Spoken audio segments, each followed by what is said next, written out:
Fala pessoal, tudo bem?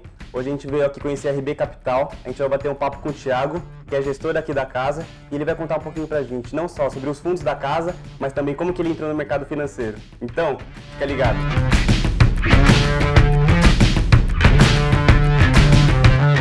Olá Thiago, primeiramente é um prazer estar aqui, muito obrigado pelo convite. E pra gente iniciar, queria que você contasse um pouquinho pra gente, como que você entrou no mercado financeiro? Obrigado, Guilherme. Primeiramente, é um prazer estar aqui com vocês, ou seja, participar desse momento aí com a CM Capital. E na verdade, a minha história, ou seja, eu tenho uma história híbrida de mercado financeiro e economia real. Então, eu trabalhei muitos anos na Vale, tive a oportunidade lá de trabalhar com Project Finance, ou seja, M&As, então era uma relação muito próxima com o mercado financeiro, com os agentes financeiros, então a gente financiou diversos projetos lá via estrutura de Project Finance, já tinha acesso aos bancos, o BNDES na época era o grande financiador de infraestrutura no Brasil. Meu último projeto na Vale foi a criação da VLI, participei do time que criou, ou seja, a gente fez um private placement para investidores estratégicos e alguns financeiros. E aí, posteriormente, me juntei ao time da RB Capital, isso há 6 anos, ou seja, tive a oportunidade aí de criar esses produtos que a gente vai falar um pouco aqui hoje, que são esses fundos focados no setor de infraestrutura. Legal. A gente vê hoje a RB tão consolidada assim no mercado, né? Principalmente com fundos tão acessíveis, não só em questão de preço para todo mundo, mas também que atende todos os perfis.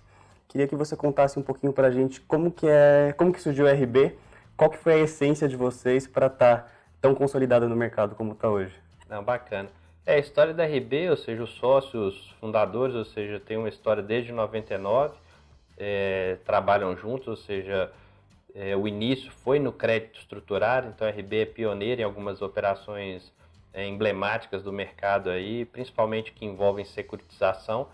E quando foi em 2006, nós fundamos a Asset. Então a Asset também tem uma história longa, ou seja, a gente tem um DNA muito forte no setor imobiliário, então a gente foi um dos pioneiros aí nos fundos imobiliários, são fundos que hoje ainda acompanham a casa, e a Asset, na verdade, é uma asset de nicho, então a gente tem 3 grandes estratégias que a gente explora, que é o imobiliário, a parte de crédito, ou seja, que também é um DNA forte da companhia, e a parte de infraestrutura, então a gente via instrumentos de crédito estruturado, a gente financiou muita infraestrutura, e a gente enxergou que a gente tinha potencial para trabalhar esses fundos também como uma unidade dentro da Asset.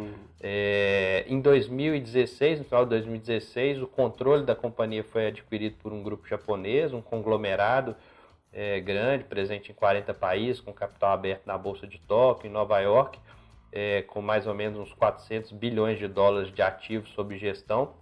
Então, um grupo muito grande que hoje detém o controle da RB Capital. Isso foi importante para dar mais robustez para o grupo, né? E para a gente acessar outros bolsos também, bolsos internacionais. Então, a gente tem um plano ambicioso aí de crescimento da companhia, particularmente da Asset. Eu acabei até comentando aqui, já dei um pouquinho de spoiler para o pessoal.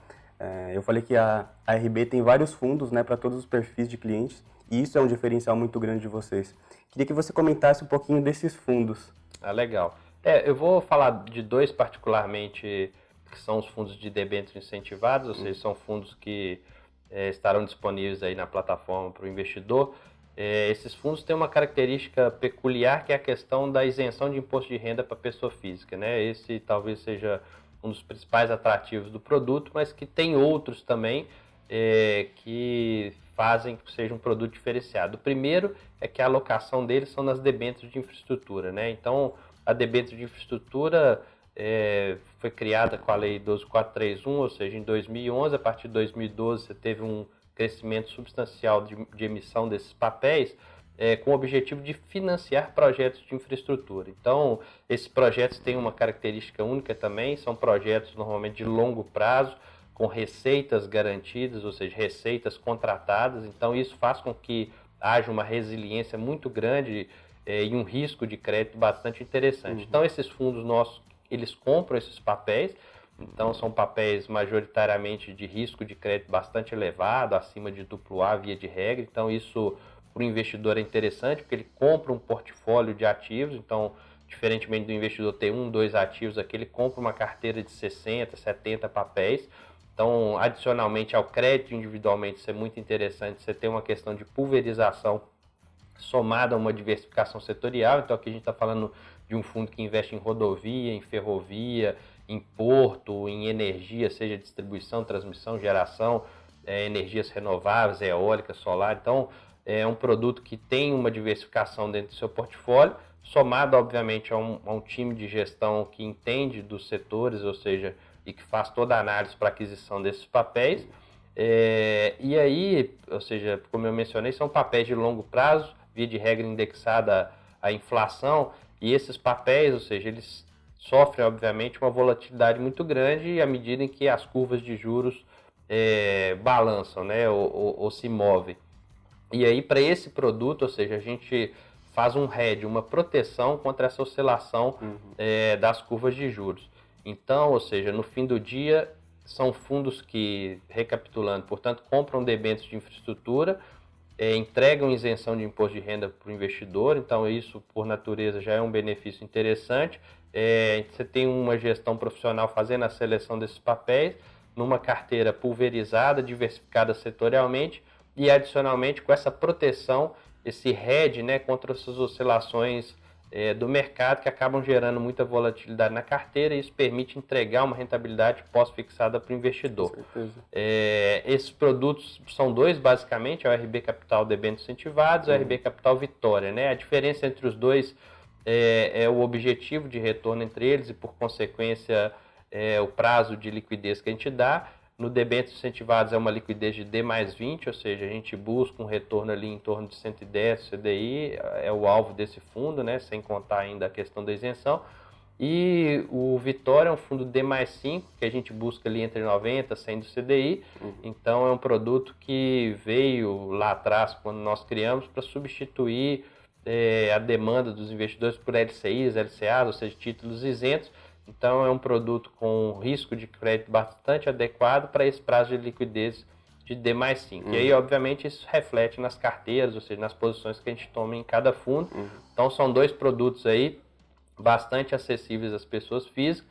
O debêntures incentivados tem um ticket de R$1.000 para entrar e o Vitória um ticket de R$100. Então são esses dois produtos aí que a gente tem hoje disponíveis aí para o investidor que quiser investir. Legal. Hoje, com a taxa de juros baixa, a gente vê uma migração muito grande, né, das pessoas da poupança para outros investimentos, que com certeza vão trazer maiores rendimentos, né?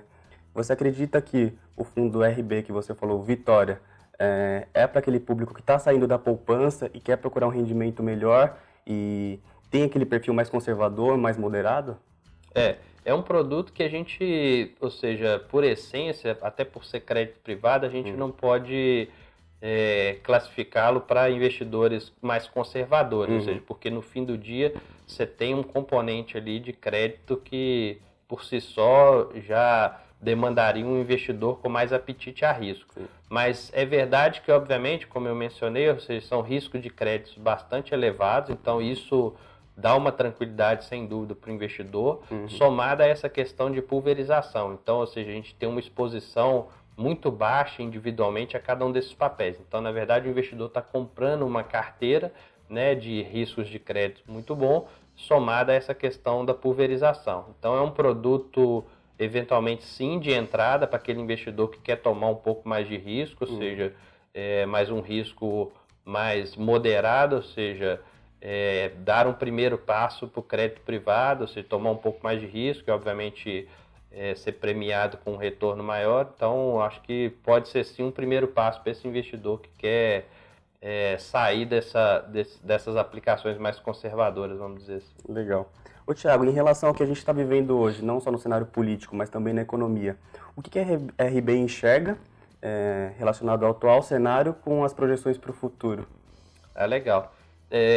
Hoje a gente está vivendo um cenário único de Brasil, né? A gente nunca passou por um momento com taxa de juros tão baixa, então os investidores ainda não estão acostumados a esse momento, né? Então estão aí buscando alternativas de investimento. A gente entende que é um movimento natural, ou seja, dessa busca é um país que sempre viveu de renda, né? Ou seja, com juros muito altos. Então a gente ainda precisa aprender a se comportar com isso. A gente tem um fator psicológico que num passado recente a gente teve esse movimento de baixa, obviamente com outros fundamentos, né?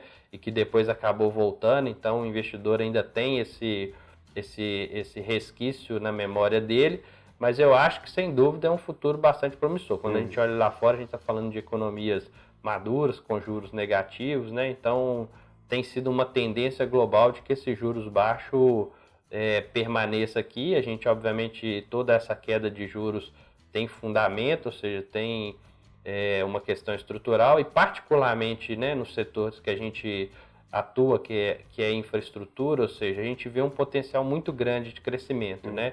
Porque esse juros baixo ele permite financiamentos a custos menores, de longo prazo, ou seja, é o caminho, sem dúvida, que a gente tem no Brasil para retomar o crescimento. Então, investimento em infraestrutura, né? Ou seja, criar empregos, ou seja, gerar externalidades com esses investimentos. Então, é um setor que a gente aposta com um crescimento vertiginoso. Hoje a gente investe menos de 1,5% do nosso PIB em infraestrutura. Esse valor deveria ser da ordem de 4%, ou seja, para a gente conseguir minimamente repor o estoque que a gente, né, que é depreciado ano a ano. Então, é uma aposta nossa no setor e, por consequência, obviamente, os fundos de debêntures incentivados vão ser chamados aí a adquirir essas dívidas desses financiamentos para esses projetos. Legal.